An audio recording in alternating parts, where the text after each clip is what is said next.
Hello दोस्तों, मैं हूं आपका अपना द बुक गाय और आज मैं आपके लिए लेकर आया हूं इमोशनल इंटेलिजेंस बुक की बुक समरी। तो चलिए फिर शुरू करते हैं। दोस्तों, अगर आपने अपने आईक्यू का सही जगह इस्तेमाल नहीं किया है तो आपके आईक्यू लेवल के हाई होने का कोई फ़ायदा नहीं है। अगर आपके इमोशंस ही आपके कंट्रोल में नहीं हैं तो फिर जेन्युइन और जीनियस होने के बावजूद आप लाइफ में फेल हो जाएंगे। ऐसे भी लोग हैं जिनका आईक्यू बहुत हाई था, फिर भी वो सेम स्टेट दोहराते रहते हैं। यूजुअली इनमें उनकी पर्सनल लाइफ इन्वॉल्व रहती है।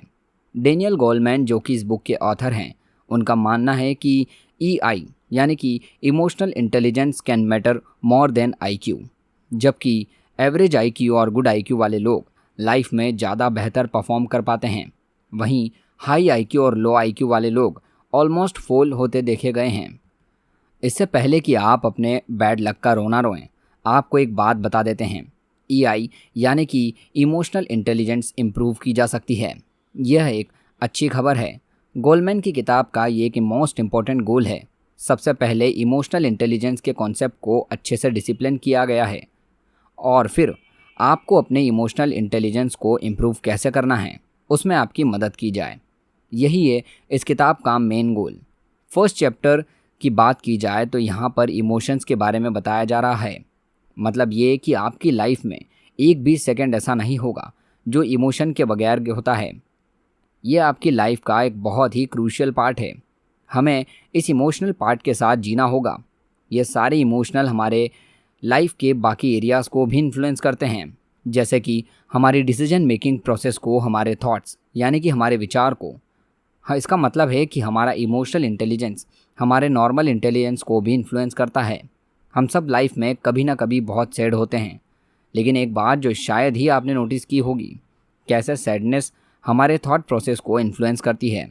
तब आप अपने पास्ट के अनप्लीजेंट एक्सपीरियंसेस को और भी ज़्यादा याद करने लगते हैं। मान लीजिए आपका पार्टनर आपको छोड़कर चला गया, ये आपके सैडनेस को ट्रिगर कर देगा, जिससे आपको अपने पहले वाले ब्रेकअप्स भी याद आने लगेंगे। ये सारी मेमोरीज़ आपके सैडनेस को और ज़्यादा बढ़ा देंगी, जिससे आपको अपनी ज़िंदगी और भी ज़्यादा बदतर लगने लगेगी। लेकिन ये दूसरे तरीके से उतना ही इफ़ेक्टिव है। आप अपने थॉट से अपने इमोशंस को इन्फ्लुएंस कर सकते हैं। यही चीज़ इस किताब का एसेंस है। Brain and emotions. Daniel Goleman एक न्यूरोलॉजी एक्सपर्ट हैं। उन्हें ह्यूमन ब्रेन के काम करने के तरीक़ों के बारे में अच्छी नॉलेज है। हमारे ब्रेन के इमोशंस बहुत ही डीप लेवल तक होते हैं, क्योंकि हमारे ब्रेन में कुछ ऑड और कुछ यंग पार्ट मौजूद होते हैं। जो पार्ट इमोशंस को कंट्रोल करता है वो ब्रेन का काफ़ी पुराना पार्ट होता है। इतना पुराना होता है कि जब ह्यूमैनिटी की शुरुआत हुई थी। इसका मतलब ये हुआ कि हमें अपने इमोशंस को क्लाइमेट या इग्नोर नहीं कर सकते, कभी भी नहीं, क्योंकि इनके होने का कुछ तो मतलब ज़रूर है। ब्रेन का ये पार्ट हमारे यंगर कॉर्टेक्स यानी कि सेंटर ऑफ इंटेलिजेंस के डिसीजन को ओवरराइड कर सकता है। ऑथर का इससे मतलब है इमोशंस हमारे माइंड से भी स्ट्रॉन्ग होते हैं। ऐसा भी हुआ है कि कई extra intelligent mind proper emotional intelligence के बगैर पूरी तरह से यूजलेस साबित हुए। विंसेंट वैन गॉग एक ऐसा ही एग्जाम्पल है। अपने इमोशनल इश्यूज़ के चलते इतने बड़े टैलेंट पेंटर ने अपनी पूरी लाइफ बर्बाद कर ली थी। ऐसे और भी एग्जाम्पल हैं, जैसे एमी वाइनहाउस और कार्डी बी जैसे लोग। ये सब स्मार्ट और अपने अपने फील्ड के टैलेंटेड लोग थे, लेकिन उनकी अपनी इमोशनल प्रॉब्लम के चलते उनकी सारी एबिलिटी बर्बाद हो गई। 5 डोमेन ऑफ इमोशनल इंटेलिजेंस।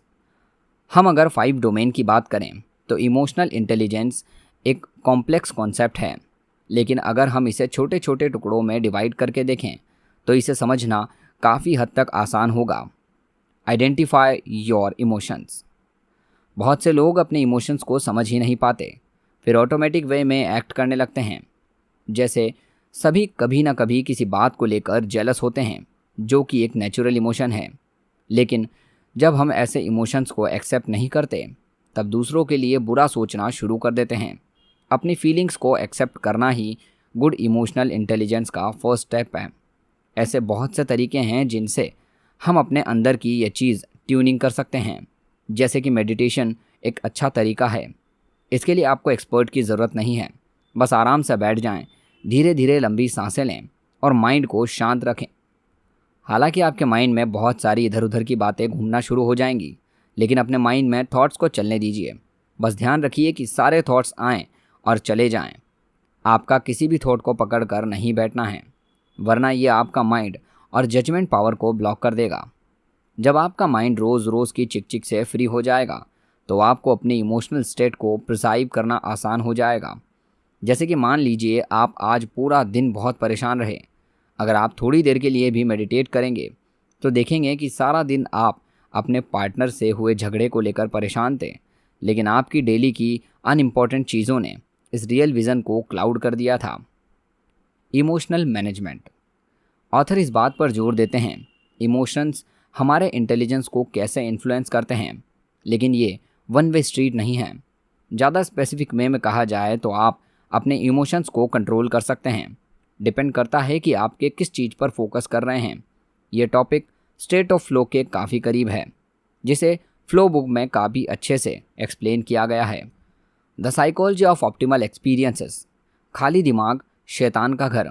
ये कहावत यहाँ पर अप्लाई होती है क्योंकि खाली बैठे रहने से हमारे दिमाग में नेगेटिव इमोशंस पैदा होते हैं। इसके बजाय किसी एक चीज़ पर फोकस कीजिए। जितना हो सके उतनी देर तक कंसंट्रेशन बनाकर रखिए, लेकिन इस बीच अपने फ़ोन या सोशल मीडिया अकाउंट को बिल्कुल भी चेक ना करें। अगर आपने अपने इमोशंस को मैनेज करना है तो कुछ टाइम के लिए इन चीज़ों को भूलना होगा।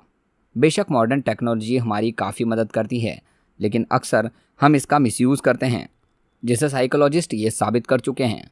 जो लोग ज़्यादा डिप्रेशन में रहते हैं वो सोशल मीडिया नेटवर्क पर दूसरों से ज़्यादा एक्टिव रहते हैं। अपनी प्रॉब्लम्स को सॉल्व करने या कुछ प्रोडक्टिव करने की बजाय ये लोग घंटों तक अपनी सोशल नेटवर्क प्रोफाइल को स्क्रॉल करते हैं, कुछ ना कुछ ढूंढते रहते हैं। जिन लोग का एंकर मैनेजमेंट की प्रॉब्लम होती है उनके लिए 10 सेकंड रूल सबसे बढ़िया है। ये रूल बहुत ही सिंपल है। जब भी आपको लगे गुस्सा आ रहा है तो आराम से बैठ जाइए, काउंटिंग शुरू कर दीजिए 10 से 1 तक। यह टेक्निक बहुत ही इफ़ेक्टिव है, यहाँ तक कि बहुत ही गुस्सेल और इम्पल्सिव लोगों को भी यह टेक्निक बहुत ही हेल्पफुल लगी। Motivate yourself. इसका बेस्ट तरीका है आप अपने आप को टाइम टू टाइम रिवॉर्ड देते रहें, लेकिन इस चक्कर में आप ओवर द टॉप ना चले जाएं, क्योंकि अक्सर लोग रिवॉर्ड के एडिक्टिव हो जाते हैं। रिवॉर्ड आपका अल्टीमेट गोल नहीं है, ये आपको आपके गोल के लिए मोटिवेट करता है। हर रोज़ बाहर जाकर पार्टी करने की बजाय आप किसी स्पेशल ओकेज़न का वेट करें, इससे आपका मज़ा दुगना हो जाएगा। आपको मिलने वाले रिवॉर्ड का भी ज़्यादा असर पड़ेगा। मोटिवेशन के लिए हमेशा रीज़नेबल गोल को सेट कीजिए, जैसे कि आपको अपनी इमोशनल इंटेलिजेंस को इम्प्रूव करना है। यह कोई इजी काम नहीं है। आपको इसे कुछ छोटे छोटे गोल्स में डिवाइड करना होगा जो आप इजीली पा सकें। अब जैसे आप अपनी इमोशनल मैनेजमेंट को इम्प्रूव करना चाहते हैं तो दूसरी डोमेन जैसे कि एम्पैथी को इम्प्रूव करने की कोशिश करें। तो आपको ऐसे में गोल कैसे रखना चाहिए समझते हैं। पहला, मॉडरेटली हार्ड। निश्चित है आप कोई ऐसा टास्क तो चूज़ नहीं करेंगे जो बहुत ज़्यादा ईजी या बहुत ज़्यादा हार्ड हो, लेकिन ईजी गोल आपको मोटिवेट ही नहीं करेगा। ज़्यादा हार्ड आपको बहुत परेशान कर सकता है। थोड़ा सा रीज़नेबल होना चाहिए। दूसरा, you should get instant feedback. जब तक आपको अपने एक्शंस का आउटकम नहीं पता होगा आप कहीं भी इम्प्रूव नहीं कर सकते। तीसरा, failure is not an option, it's an must. जी हाँ, अगर हर चीज़ प्लान के हिसाब से चलने लगे तो समझ लीजिए कि आप राइट ट्रैक पर हो। एक चीज़ हमेशा याद रखिए, फ्रस्ट्रेटिंग एक्सपीरियंसेस कहीं ना कहीं आपको पीछे खींचने की कगार में रहते हैं। आपको स्लो होकर अपने गोल्स के बारे में और भी ज़्यादा जानने का मौका मिलेगा। चौथा, एम्पैथी। ये कोल्ड ह्यूमन कैरेक्टरिस्टिक्स हैं, क्योंकि इसके बगैर हम रह नहीं सकते। लेकिन फिर भी आज के टाइम में हम लोग एम्पैथिक और इनडिफरेंटिक होते जा रहे हैं। साइकोलॉजिस्ट इस प्रॉब्लम को लेकर काफ़ी ज़्यादा परेशान हैं। एक तरफ जहां वॉयलेंस काफ़ी बढ़ गया है, वहीं इसे आदत सी हो गई है। लोग टीवी पर इतने ज़्यादा वॉयलेंस के प्रोग्राम देख रहे हैं, हमें दूसरों की तकलीफ़ को देखकर भी कोई फ़र्क ही नहीं पड़ रहा। ये हमारे फ्यूचर के लिए बहुत ही डेंजरस है, क्योंकि हेल्दी रिलेशनशिप के लिए हम इंसानों में एम्पैथी होना बहुत ज़रूरी है।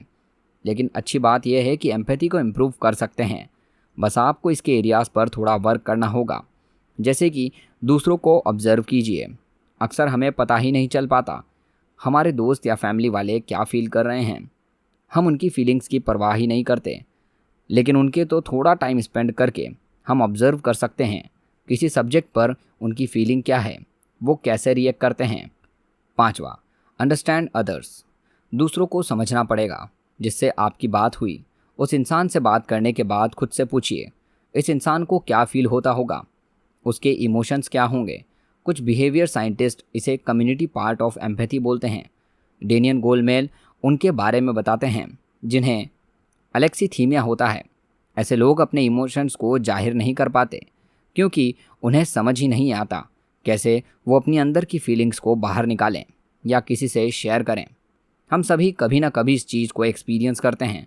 ऐसा कितनी बार हुआ है जब आप कुछ फील हुआ हो लेकिन आप कुछ बोल ना पाएँ। आपको जवाब देने की ज़रूरत नहीं है, ये सब साथ होता है, नॉर्मल है।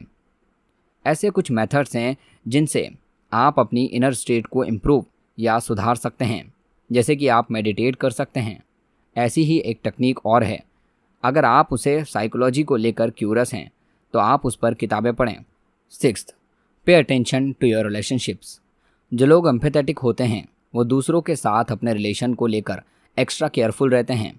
बेशक मिसअंडरस्टैंडिंग होने के चांसेस हर रिश्ते में रहते हैं, लेकिन सबसे इम्पॉर्टेंट बात यह है कि कोई भी इश्यू सही ढंग से सुलझा लेना चाहिए। मान लीजिए आपके दोस्त से लड़ाई हो गई है, लेकिन फिर भी आपका गुस्सा ठंडा करके उसे कॉल ज़रूर करें, क्योंकि बड़े और समझदार लोग कोई भी दुश्मनी नहीं रखते, न ही उनमें बदले की फीलिंग्स होती है। लेकिन इसका मतलब ये भी नहीं कि आप हमेशा माफ़ी ही मांगें, बल्कि इसका ठीक उलट। आपका इमोशनल इंटेलिजेंस जानता है कब आपको सॉरी बोलना है, कब आपको सॉरी नहीं बोलना है। तो ऐसे कई मौके होंगे जब आपकी सॉरी बिगड़ी बात बना देगी। अगर गलती आपकी नहीं भी है तो भी आपको मैटर सॉल्व करने में पीछे नहीं हटना चाहिए। ह्यूमन रिलेशनशिप्स को लेकर साइकोलॉजिस्ट एक बहुत ही अच्छी एडवाइस देते हैं।